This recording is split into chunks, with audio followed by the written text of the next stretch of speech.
It's that time of year again. Let's rank all of my conventions. I actually did a lot less conventions this year, basically half the amount compared to last year. In 2024, I did 10 events, which doesn't feel like a lot for someone who does this full time. Per usual, I am ranking these events from S to D. D is would not do again, maybe ever. C would consider in the future, but not at the moment. B, satisfied, would do this again if I need to fill my event calendar. A, very satisfied, would do again and make space for it on my calendar. And S, I will do anything to get into these events again if the Artist Alley gods will take me. Starting with my first event of 2024, Anime Los Angeles. ALA is a 4-day convention held at the Long Beach Convention Center and is usually the weekend after New Year's. I did have a 6-foot table which came with 2 badges and cost about $550. The cost per day is about $137.50, and apps are first come first serve. I would say that this is probably my best ALA revenue-wise, and I've done this convention 3 times at this point. Saturday was my busiest day versus last year where Thursday was my best, so it did follow the standard con numbers pattern. I participated in 2 stamp rallies and had 6 different ribbons available. Again, the numbers were pretty amazing for this convention, and I would say that it hit my 2022 Fanime numbers, which is a 3-day convention. This may have been the case only because I lucked out with a corner table, and corner spots are allowed to bring a second table to make it a 6 by 8 foot display space. Tables are assigned at random, so I can't say this would be the case again the next ALA. Again, some people on the Artist Alley Network Discord have mentioned that they do not do well at this event, and of course, with any review, you should take it with a grain of salt, but in my case, as someone who is local, I would still do this event again, even if I wasn't local. However, I don't think this is a beginner-friendly convention if you've never done Artist Alley and aren't local, just because expenses can be pretty high if you're staying around Long Beach and taking rideshare versus sharing with other artists and driving yourself. However, if you are local and can't afford to pay the $550 fee and or can keep costs very low, it may be worth the try, just don't go after me. And to be fair, ALA was my first ever event back in 2022, and I did enjoy it even at the time. As I said in last year's con review tier list, which you can watch over here, ALA is a ribbon convention. Now these ribbons are often used to decorate your con badge, and while some cons have a handful of vendors who might have ribbons but don't necessarily state themselves as a ribbon convention, this con is literally just ribbons. If you do not play the ribbon game, you might not do as well as the other vendors who do have ribbons. This is a basic explanation, but I will go more in depth on ribbons and how to get them in that video. Please do not underestimate the power of ribbons at this convention. This is one of the cons I'd recommend for attendees because it's so fun, especially if you don't want to do IX because of how overstimulating or overwhelming it could be. For this convention, I am placing it in the A rank. If you do want more insight about all of the conventions and events I'll be talking about in this video, I did vlog every single one of them, and I'll also have them listed in the description box below if you want to watch them after watching this video. In the following weekend, I had Anime Impulse LA. Anime Impulse LA is one of many Anime Impulse events in numerous locations in the US. However, LA is their original and most popular one. It's a 2-day con held at the Pomona Fairplex and is usually the weekend after ALA in mid-January. I had a 6-foot table which came with 2 badges and cost $375. So the cost per day to vend is $187.50. Apps are first come first serve with priority registration to vendors who vended the previous year. This convention is the one with multiple cons within it: Anime Impulse, K-Play Fest, which is mostly K-pop, Sneaker Fest for sneakers, Asian American Expo, which has a lot of Asian goods for a really good price, and there's also a food market outside, so it's similar to night markets. I was initially annoyed because there wasn't much signage pointing to the Artist Alley besides the one in Vendor Hall, because we did end up moving hallways because last year there was a pretty big storm that affected a lot of artist tables. But honestly, this year we were totally fine, and to be honest, I think I was exaggerating a little bit, which I did point out in my vlog. When comparing the numbers, it was so much better this year compared to last year, and I think it might have been because the weather was more pleasant versus last year there was a rainstorm. I did underestimate this con because I brought a lot less product, and I did have to go back and restock since I didn't bring enough.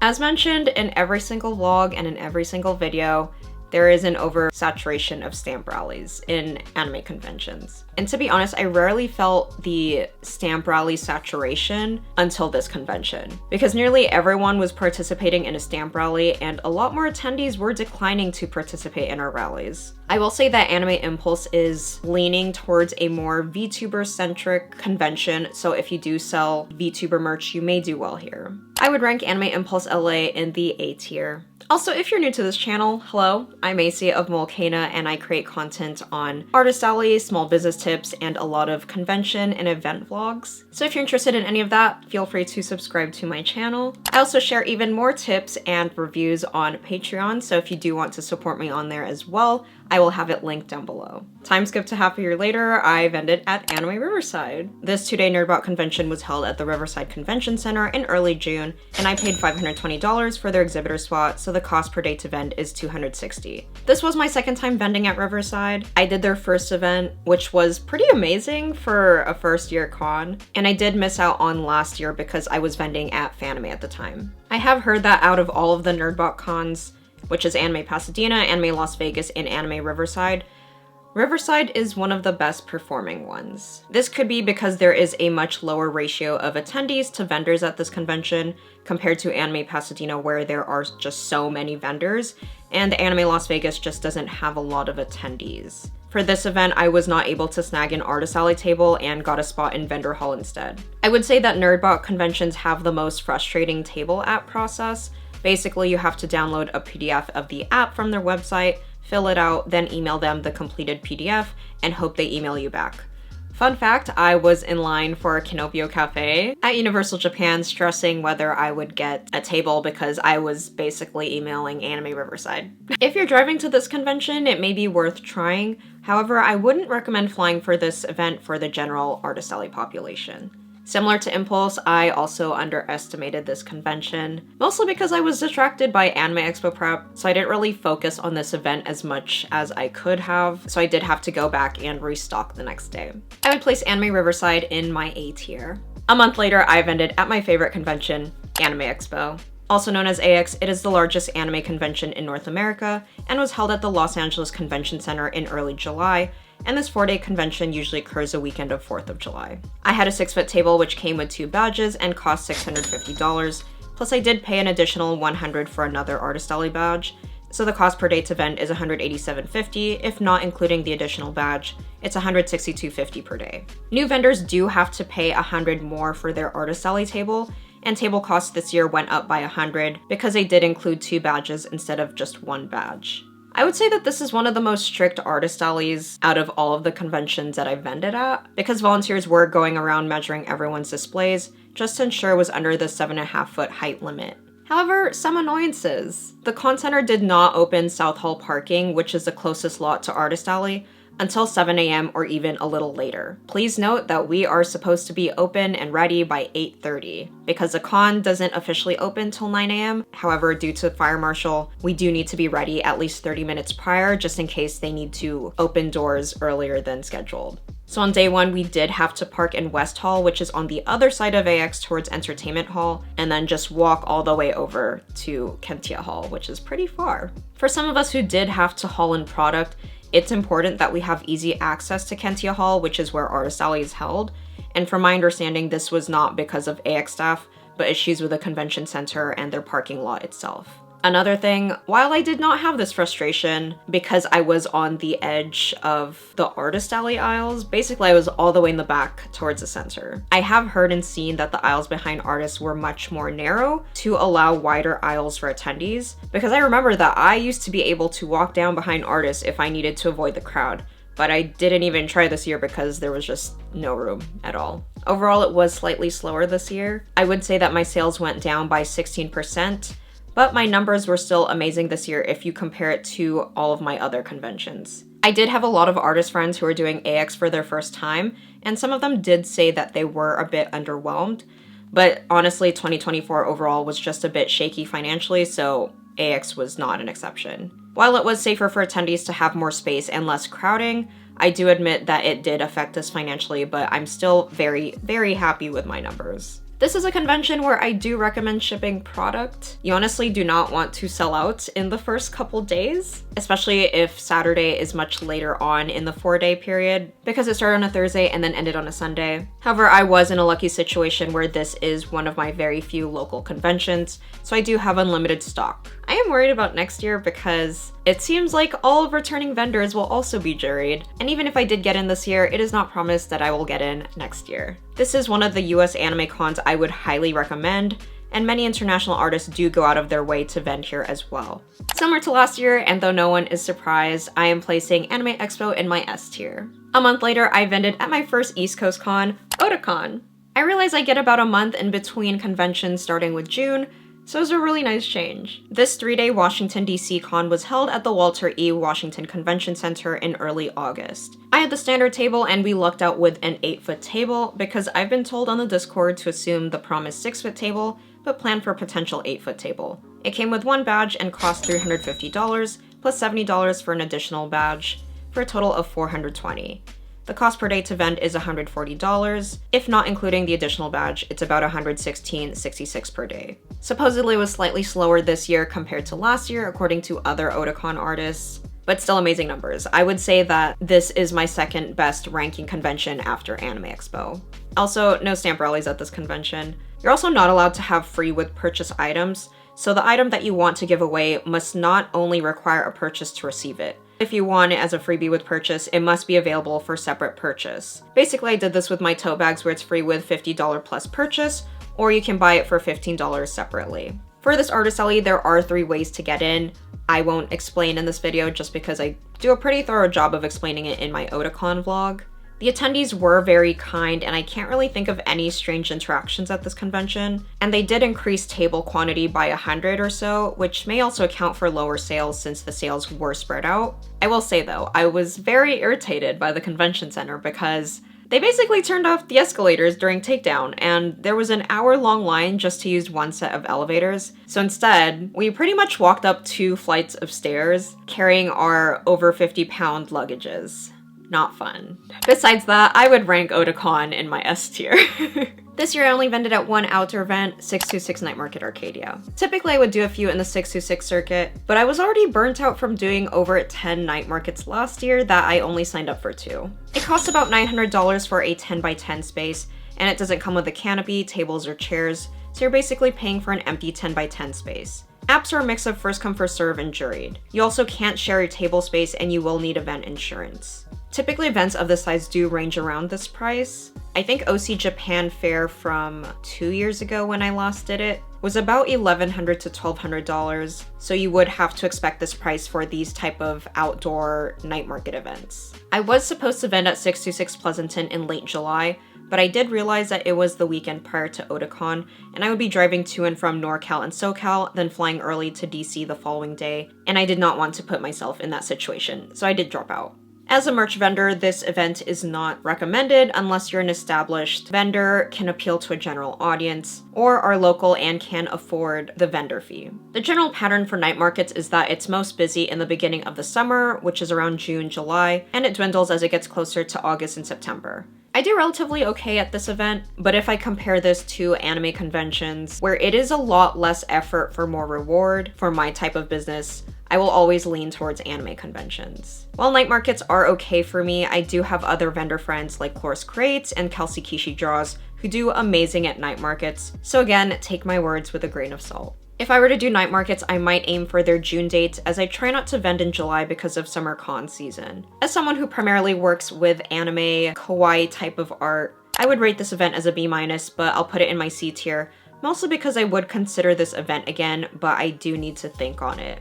The following weekend, I drove up to Sacramento for SacAnime Summer. It was my first time at this event, and I've been applying since 2022 and was only able to get in this year. This 3-day event is at the Safe Credit Union Convention Center and costs $250 for an 8-foot table and comes with 2 badges. The cost per day is $83.33 and is one of the most affordable major anime cons. I have vended in Sacramento one other time with Foodieland Cal Expo back in May 2023, and it was a pleasant surprise to hear some attendees say they shop from me at Cal Expo. I basically mention this in every SacAnime video, but it has one of the most communicative Artist Alley teams out of all of the cons that I've vended at. Most of the updates are via their Artist Alley Facebook group, and the Artist Alley director is very transparent on the process of how vendors are accepted into the event. Now there's several ways of getting into this con. There's a separate lottery for new and returning vendors, so if you've done at least one SacAnime event, it doesn't have to be consecutive, you are considered returning. There's a small count of juried artists, which is considered director's choice, and the art contest. I am also vending at their winter show in January, so I'm very, very excited for that. I'm definitely vlogging that one, and I will let you know how my experience went and how that compares to their summer show, so stay tuned for that.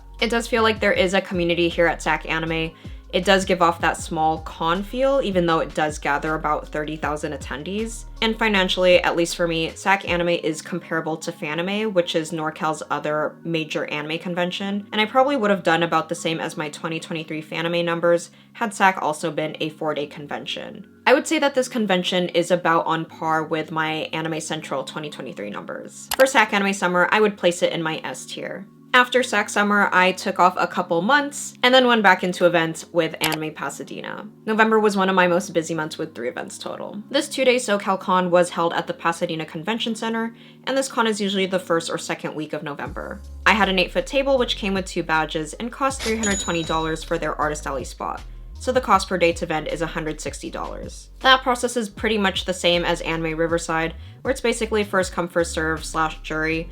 However, it's not really clear how they accept applications, so it's just best to treat it first come first serve. The vibe for this con felt more like a comic convention that just happened to have some anime imagery. Financially, I did okay, which isn't too bad since Anime Pasadena is a 2-day event. In comparison though to its sister con, Anime Riverside, I did financially better at the Riverside event versus this one. For reference, I was vending in Anime Riverside's vendor hall versus Anime Pasadena's Artist Alley. And I was in a stamp rally for AP, but I was not in a stamp rally for Riverside. As someone who is local, I would do this event again if it does work with my schedule. However, I would not recommend this con if you have to fly, have high expenses, or are not established as a vendor. However, if you do want to do this as a beginner, I would suggest sharing a table or staying at a friend's place just to keep your expenses low. Pasadena is one of the most lenient when it comes to sharing a table, and I'd probably share a corner table next time if my spot was towards the main aisles. Next year, I'm assuming it might fall the same weekend as Chibi, since Chibi usually occurs during Veterans Day weekend, and Pasadena is set for November 8th and 9th next year. I would rank Anime Pasadena in the B tier. The following weekend, I had Anime Expo Chibi. This 2-day con was held at the Ontario Convention Center, and is usually the weekend before or after Anime Pasadena. I had a 6-foot Artist Alley table which came with 2 badges and cost $420. The cost per day to vend is $210, and apps were juried. This con is not recommended if you're not local to the LA area, and I would say that if your expenses exceed $1,000, you may not want to consider this con, especially if you're not an established vendor or not willing to risk that much money. Some artists on the Discord did say that it's worth traveling to, and I do have some out-of-state friends who do fly for this convention. However, Chibi does advertise that it has a lot of local artists. Again, I will repeat this every single time because I don't think people understand it. Please take my advice, my experience, and basically everyone's experience with a grain of salt. Because while I do hear that some people do not do well at this con, I also know a few people who do well at this convention. I may be repetitive, but I don't think some people are getting that point. I will say that I made more revenue here versus Anime Pasadena, and usually the two tend to be about the same since they're both 2-day events, and they are like 40 minutes away from each other, so there is an intersection of attendees. I am a little surprised, but I'm assuming it's because my spot at Anime Pasadena was all the way in the back versus Chibi where I was closer to one of the entrances. I really do enjoy this event because I get to see my friends, and the con community here is great, and I would 100% come back if given the opportunity. I would place Anime Expo Chibi in the A tier. A few weeks later, I drove back up to NorCal and vended at SJMade Holiday Fair. This is one of the few craft-oriented shows that I vend at, and it has not let me down. This 2-day event was held at the Santa Clara Convention Center and is usually on Black Friday and Small Business Saturday. I got a 10x10 corner space and it costs about $600. The cost per day to vend is $300 and apps were juried. You can either bring your own tables or rent them out through SJMade. I personally just brought my own tables and chairs. Holiday Fair is one of many of the SJMade events. Another popular one that I've heard of is FriendFest and their Summer Fair. I did apply for FriendFest, so hopefully we get in, but if not, maybe I'll see you at Holiday Fair. Holiday Fair does have one of my favorite event hour schedules, which is 11 a.m. to 6 p.m. because it doesn't start too early and I feel like it ends at the perfect time compared to other events where they start at 9 in the morning or 10 a.m. and then ends at 7 or 8 p.m. and I don't really like that. Because if the event starts too late, there isn't really much time to get dinner afterwards, especially if you're in an area where there aren't many food places and they close around 8 or 9 p.m. I also like that this event has free parking for both vendors and attendees, so you're able to keep your costs low, and attendees are also primed to spend since they don't have to pay for admission either. Although this event is advertised as a general craft fair, it is common to see some of the same vendors from anime cons since there is a bit of an overlap. I did significantly better last year compared to this year, but I do assume that it's because I was in front of entrance 2 this year instead of entrance 1, which I would say is the most popular entrance. However, I am still very happy with my numbers considering how this isn't an anime event. I do like how they incorporated some activities this year because I don't think there were any last year. They introduced a photo booth, a kiddie lounge, ornament designing station, and a keycap making station. So if you're from California and have merch that would fit the SJMade crowd, which is very much kawaii, craft, it is definitely worth applying. Apps for next year's Holiday Fair are actually open right now if you're interested. For this, I would rank SJMade Holiday Fair in my A tier, mostly because I was able to see a lot of vendor friends, the con is very well organized, and the revenue is great for a non-anime con. When it comes to events, my experience may not be the same as another vendor, and it may not even be the same as your experience. However, this should give you a better idea of what events you might want to consider vending at or attending. Would you rank any of these events the same way? Comment down below and I'm curious to hear what you think. Again, if you want more details about any of these events, I did vlog every single one of them and I will have them linked down below. While I did do 10 events this year, I did 18 last year. And if you want to see how I ranked every single one of them after getting badly burnt out, watch this video to see how I ranked all of my 2023 events. And I'll see you in the next video. Bye!